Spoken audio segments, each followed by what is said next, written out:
जय हिंद दोस्तों। आज का जो हमारा टॉपिक है वो है संविधान का भाग 4 का, जो कि मूल कर्तव्य का प्रावधान करता है।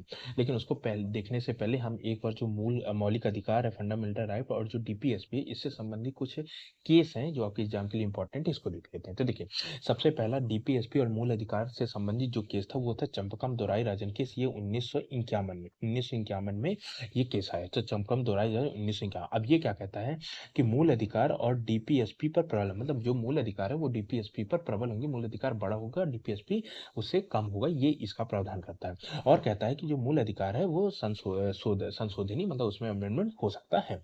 तो ये था आपका चंपकम दोराई राजन केस। आपको इतना याद है, चंपकम दोराई राजन केस 1951 का।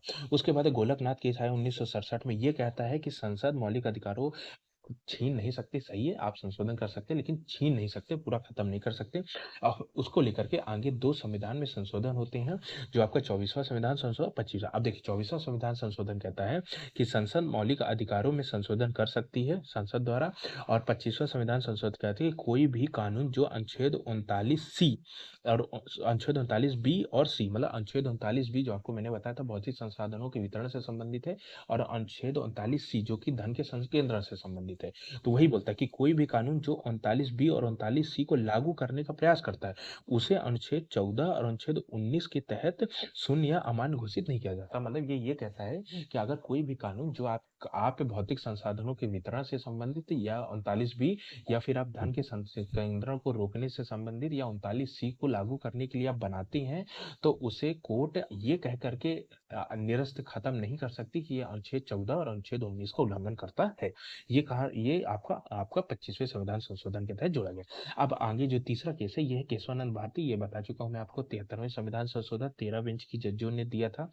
ये कहा था कि संसद मूल अधिकारों में संशोधन कर सकती है, लेकिन उसके मूल संरचना को, मतलब बेसिक स्ट्रक्चर को हटा, मतलब उसमें परिवर्तन, उसे नष्ट नहीं कर सकती। मतलब बेसिक स्ट्रक्चर का एक नया कॉन्सेप्ट आ गया था। उसके बाद है मिनर्वा मिल्स 1980 में केस आया। ये बोलता है कि मौलिक अधिकार और जो डीपीएसपी के बीच चेक एंड बैलेंस की आधारशिला, मतलब उनमें बैलेंस संतुलन की बात, ये आपका मिनर्वा मिल्स केस ने की थी। तो चलिए, इसी के साथ ही दोस्तों, ये जो विवाद थे आपके मूल अधिकार और डीपीएसपी, जो जानना आपको जरूरी है, चार इंपॉर्टेंट है, चारों मैंने आपको बता दिए। अब इसके बाद है आपका जो हमारा आज का टॉपिक था, ये था मूल कर्तव्य, जो कि संविधान के भाग 4 का। अब देखिए, जो भी चार का खा का मैंने बोला कि वो संविधान संशोधन द्वारा जोड़े जाएंगे। तो जो चार मूल कर्तव्य का 4 ए है, अब ये ए है ना, भाग ए है। तो ये आपका, ये पहले तो यूएसएसआर से लिया गया है, और ये स्वर्ण सिंह समिति की सिफारिश पर जोड़ा गया। कब जोड़ा गया है? ये 42वें संविधान संशोधन 1976 में जोड़ा गया था, और इसके तहत 10 कर्तव्यों को रखा गया था। ठीक, मतलब पहले 76 में जब संशोधन किया तब 10 कर्तव्यों को रखा। उसके बाद हमने एक 11वां मौलिक कर्तव्य ये 86वें संविधान संशोधन के तहत रख दिया था। और आपको मालूम है कि 86वां संविधान संशोधन ये शिक्षा से संबंधित अधिकारों की बात करता है, तो उसी के तहत 11वें मौलिक कर्तव्यों को जोड़ दिया था, और ये केवल भारतीयों के लिए है। तो आपको मालूम है कि जो आपका 4 का है, ये मूल कर्तव्य की बात करता है, और इसमें सिर्फ एक अनुच्छेद है जिसको हम बोलते हैं 51 ए, और इसी के तहत फिर ए बी सी करके आपके प्रावधान है, टोटल के 11 तक। ठीक है ना?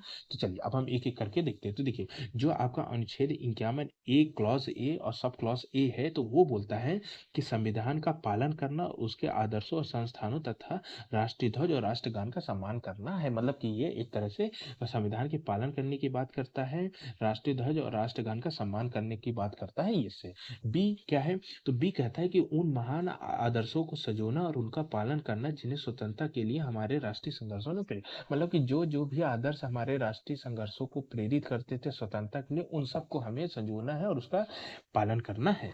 अब सी क्या कहता है? आपका जो आपका 51 ए सब क्लॉज सी है, ये कहता है कि भारत की संप्रभुता, एकता और अखंडता को बनाए रखना और उसकी रक्षा करना है। तो ये तो समझ।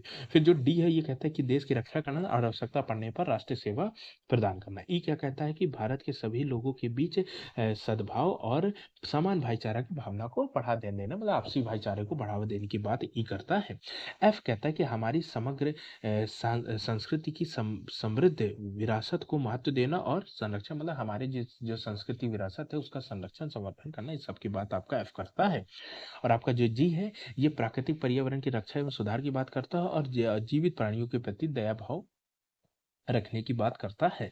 तो ये था आपका। अब अगर जी तक बताया, अब अगर हम उन 51 एच की बात करें, तो ये एच जो है इसमें टोटल 11 है, ठीक है ना? तो जी तक अब 7 है, अब एच एच 8 है ना? तो ये है, ये क्या, वैज्ञानिक स्वभाव, मानवतावाद और जांच और सुधार की भावना, मतलब व्यक्ति के अंदर वैज्ञानिक मतलब ह्यूमैनिटी होना चाहिए और उसके अंदर वैज्ञानिक भाव होना चाहिए, ये मतलब साइंटिफिक नेचर का व्यक्ति होना चाहिए, ये इसकी बात करता है। अंधविश्वास वगैरह होना जाए। फिर आई कहता है कि सार्वजनिक संपत्ति की रचना और सार्वजनिक संपत्ति की रक्षा करना और हिंसा का त्याग करना, मतलब पब्लिक प्रॉपर्टी को आपको संरक्षण करना है, उसको बनाना, और आपको हिंसा, वायलेंस वगैरह नहीं करना है। और जे क्या कहता है कि व्यक्तिगत और सामूहिक गतिविधियों के सभी क्षेत्रों में उत्कृष्टता की दिशा में प्रयास करना है, मतलब आपको निरंतर प्रयास करते रहना है अच्छे काम करने के लिए। और जो 51 ए है, जिसे मैंने आपको बताया 86वां संविधान संशोधन, ये शिक्षा से संबंधित, ये बोलता है कि ये माता पिता को आदेश देता है कि माता पिता अभिभावक अपने बच्चे का 6 से 14 वर्ष की आयु के बीच के शिक्षा का अवसर प्रदान करेंगे, मतलब कि कुल मिला के ये कहता है कि माँ बाप अपने बच्चों को पढ़ाएंगे। ऐसा प्रावधान आपका ये 51 ए क्लॉज ए और सब क्लॉज के करता है। तो ये जितने भी आपके मौलिक कर्तव्य के तहत 11 कर्तव्य बताए गए हैं, उन सबका आपका मैंने ये आपको रिवाइज कराने की कोशिश की है। तो उम्मीद करता हूँ दोस्तों, आपको मेरा बताया आपको समझ में आया होगा। जय हिंद दोस्तों।